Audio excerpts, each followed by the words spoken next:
Bonsoir et bienvenue sur Europe 1. Il est un peu plus de 23h, c'est l'heure où l'on peut se laisser aller aux confidences, à la rêverie, mais c'est aussi parfois le moment où les angoisses se font plus vives, où l'on a du mal à trouver le sommeil. Alors si vous ressentez le besoin de partager ce que vous vivez avec d'autres, eh bien je vous invite à composer le 3921 où vous serez accueillis ce soir par Pauline et Asiba avec la complicité de Philippe Chartier qui réalise cette émission.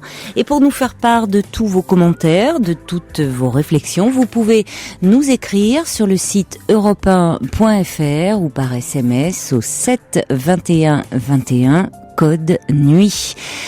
39 21, je vous attends. Europe 1, Caroline Dublanche. Et des messages déjà qui arrivent au 7 21 21 code de nuit, de bonnes nouvelles de l'ami Jojo qui nous dit: ce matin j'ai eu un entretien pour un CDD dans ma branche et grâce à votre émission, eh bien mes 3 mois de recherche d'emploi ont été moins pénibles. Félicitations Jojo, vraiment on est très très heureux pour vous parce que c'est vrai que vous nous mettiez comme ça des petits messages nous parlant de cette recherche d'emploi, donc vraiment voilà, accrochez-vous et on est heureux que ça ait abouti. Vous pourrez nous appeler d'ailleurs un soir peut-être pour nous parler de ce nouveau travail si vous le souhaitez. Et puis Sergio me dit voilà, le message est transmis à l'ami Giroud que je salue s'il est à l'écoute parce que je sais qu'il est souvent à l'écoute comme ça quand il repart d'Europe 1.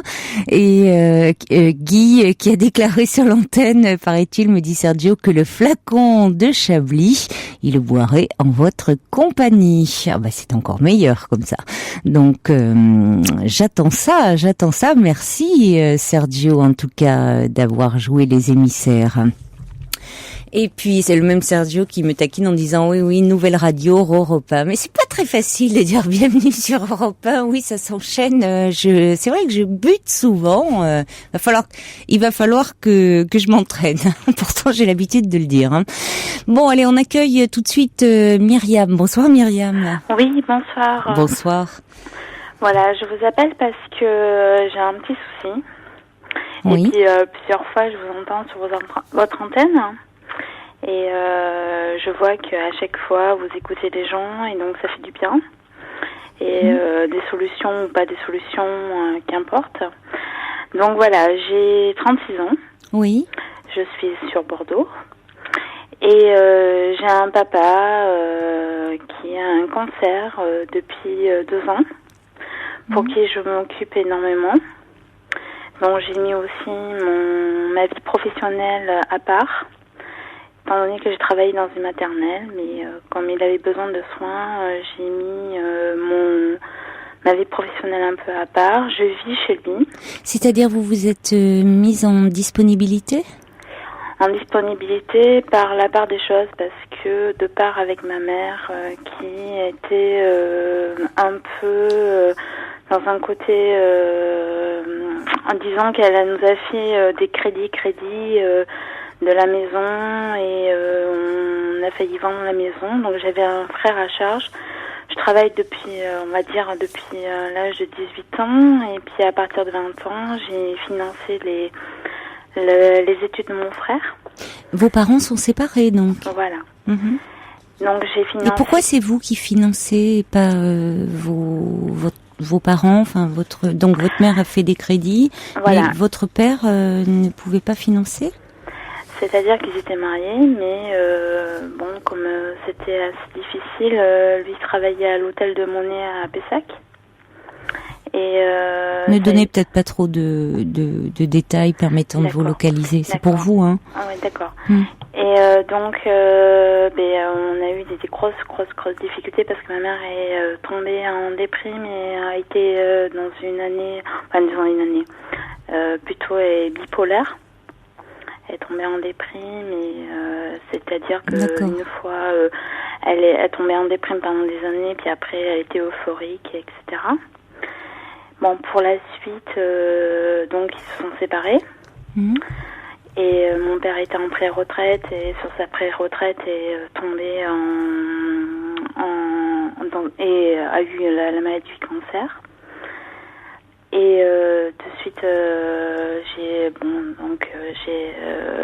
l'ai soutenu. Mon frère, oui, a eu à sa vie, quoi. Et c'est peut-être pour ça que je vous appelle à l'heure actuelle, parce que j'ai l'impression d'avoir un peu raté la mienne. Parce qu'étant, je suis avec quelqu'un depuis 15 ans, mais Oui. vivant chacun de notre côté. Et là, dernièrement, mon père est reparti pour faire un curetage, comme on dit, pour enlever tous les derniers ganglions, sauf un qui reste assez délicat. Et là, il me dit, oui, j'ai des vacances pour le 30 octobre. Et voilà, il me remet en fait en situation que mon frère a réussi parce qu'il a une petite fille et tout ça, mon frère. Oui. Et que moi, voilà, je vis par rapport à mon père, ce qui est vrai. Mais en même temps, je lui reproche justement de pas s'investir dans ma vie, quoi. Comment voudriez-vous qu'il s'investisse ? Mais c'est-à-dire que c'est quelqu'un, alors lui qui est aussi parallèlement à ça, c'est assez difficile, c'est qu'il a une greffe de rein et est resté assez, on va dire, enfant, enfin adolescent, et dans la négation de beaucoup de choses. Je dis ça maintenant ce soir, mais je veux dire, me disant qu'il tient beaucoup à moi, mais il n'a fait jamais vraiment de preuve d'amour pour moi, quoi. Donc, ne s'investit pas avec moi et je suis alors ce soir un peu dans le doute de tout ce qui peut, de ce que je peux penser, quoi.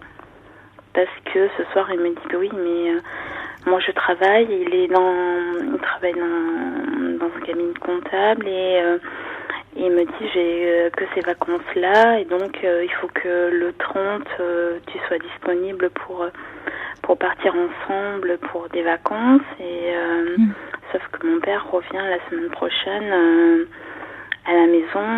Et votre frère ne peut pas prendre le relais ? Pardon ? Votre frère ne pourrait pas prendre le relais ? Non, il habite très loin. Bah oui, mais écoutez, vous êtes là, vous continuellement, tous les jours auprès de lui. Vous vous êtes mis, vous avez mis votre travail sur le côté pour vous occuper de votre père. Après tout, peut-être que votre frère pourrait poser une semaine pour être auprès de votre père, non ? Je suis d'accord avec vous. Enfin, je sais pas, c'est une suggestion. Non, c'est juste parce que sa petite fille est née le 25 août. Hein. Donc. Mais bon, au-delà de ça, ça fait 15 ans que vous êtes avec cet homme. Qu'est-ce qui fait qu'en 15 ans, au fond, vous avez aujourd'hui 36 ans, Myriam, vous n'ayez pas construit avec lui, parce que vous semblez dire que lui est assez immature quand vous me dites qu'il se comporte comme un enfant et qu'il ne vous donne pas de preuves d'amour. Mais donc vous semblez rejeter la responsabilité sur lui de cette absence de construction dans votre relation. Vous pensez qu'il est seul en cause dans cette histoire ? C'est pour ça que vous voudriez vous construire avec lui ? Je sais pas s'il est seul en cause, mais c'est vrai qu'il a jamais éprouvé le besoin de m'exprimer justement tout ça et puis en même temps du coup je fais le choix de m'occuper de mon père parce que on est arrivé là de par sa maladie. Voilà. Ça fait 2 ans la maladie. Voilà, c'est ça. Donc je suis d'accord. Et oui, je ne sais pas parce que c'est une personne réellement pour qui, c'est-à-dire que depuis l'âge de 16 ans, en fait, c'était le frère de ma meilleure amie. et pour qui j'ai eu un amour, comme on dit, un coup de foudre, et il y a eu 3 ans de séparation, parce que ce que je vous ai pas dit, c'est que à l'époque je faisais 101 kilos, maintenant j'en fais 60, et c'est que je me suis construite, et puis en même temps cet homme-là, je ne l'avais jamais oublié, quoi. Donc pour moi c'était l'amour de ma vie. Alors attendez, vous me parlez de cet homme, c'est celui avant l'homme avec qui non, vous mais êtes? c'est le même. C'est le même. Oui, parce que vous l'avez rencontré, vous aviez 21 ans en fait. Ah non, à l'âge où je l'ai rencontré, j'avais 16 ans. 36 moins 15. Alors, attendez. Oui, oui, d'accord. Mais si vous voulez, c'est parce que en fait, où réellement on s'est retrouvés, j'avais 25 ans, quelque chose comme ça. Donc, entre-temps, j'avais rencontré d'autres hommes, et en plus quelqu'un avec qui j'avais une relation tout à fait convenable, on va dire, et puis j'ai retrouvé cette personne-là, et donc je me suis réinvestie sur cette personne-là. Alors Myriam, avec qui je suis à l'heure actuelle, quoi. Myriam, il se peut. Moi, j'entends bien que cet homme ne vous pousse pas suffisamment, n'est peut-être pas lui-même suffisamment motivé, entreprenant, mature pour prendre des décisions, vous encourager à vous envoler un peu de votre famille. Mais de toute façon, pour envisager de construire, il faut déjà pouvoir accepter de se séparer de sa propre famille. Or là, évidemment, on est dans un moment particulier puisque votre père est malade et vous avez à cœur d'être auprès de lui pour le soigner. Bon, ce qui peut tout à fait se comprendre. Néanmoins, vous l'avez vous-même fait remarquer, ça date seulement de 2 ans. Bon, c'est très long quand on est dans la maladie, hein, mais par rapport à votre parcours personnel et l'histoire avec cet homme. Or, vous avez aussi dit que vous travaillez depuis l'âge de 18 ans, que c'est vous qui avez financé les études de votre frère. Moi, ce que j'entends, c'est que vous prenez tout le monde en charge, sauf vous. Oui. C'est-à-dire que finalement, vous oubliez complètement dans l'histoire. C'est pour ça que je vous appelle. Ben oui, mais c'est bien si vous en êtes consciente. Mais le problème, c'est que vous voyez bien, il a raison votre ami quand il relève que, au fond, voilà, votre frère lui aujourd'hui construit sa vie, vient d'avoir une petite fille. Bon, voilà, il peut vous dire merci Myriam, mais que vous restez finalement à vous occuper de ceux qui vous sont chers. Hein, j'entends bien. Vous êtes oublié dans l'histoire. Oui, mais ça c'est clair. Mais vous êtes totalement oublié. Et d'ailleurs, une chose qui m'a frappée, quand vous avez parlé de vous et de votre père et que vous avez évoqué votre mère, vous avez dit, elle nous a fait des crédits. C'est-à-dire que vous étiez complètement assimilé à votre père, c'est-à-dire le couple, c'était vous et votre père. Oui. Non, mais ça, je l'entends bien. Hein. De toute façon, quand je l'accompagne à l'hôpital, tout ça, on me dit bonjour madame, mais je pense qu'on nous prend pour un couple, oui, c'est certain, mais... Ouais, il doit quand même y avoir une différence d'âge. Bon, vous murez, ça veut rien dire, vous avez raison, on voit des hommes très âgés avec de très jeunes femmes. Oui. Mais oui, vous voyez même, voilà, on vous prend, comme pour un couple. Voilà, et puis de toute façon, dès le premier problème, c'est vrai que c'est moi qu'on appelle. Et puis de toute façon, c'est ce que je demande, quoi. C'est de prendre en charge. Mais vous voyez, Myriam, c'est pour ça que un peu, bon, peut-être par provocation par rapport à cette semaine de vacances, parce qu'au fond le sujet est peut-être pas tant là. Et au fond, pourquoi pas. Mais je disais, vous êtes 2 enfants, hein. Vous êtes 2 enfants. Donc par rapport à l'épreuve que traverse votre père. C'est vous encore une fois qui portez tout. Oui. Et ça va pas. Mais non, ça va pas.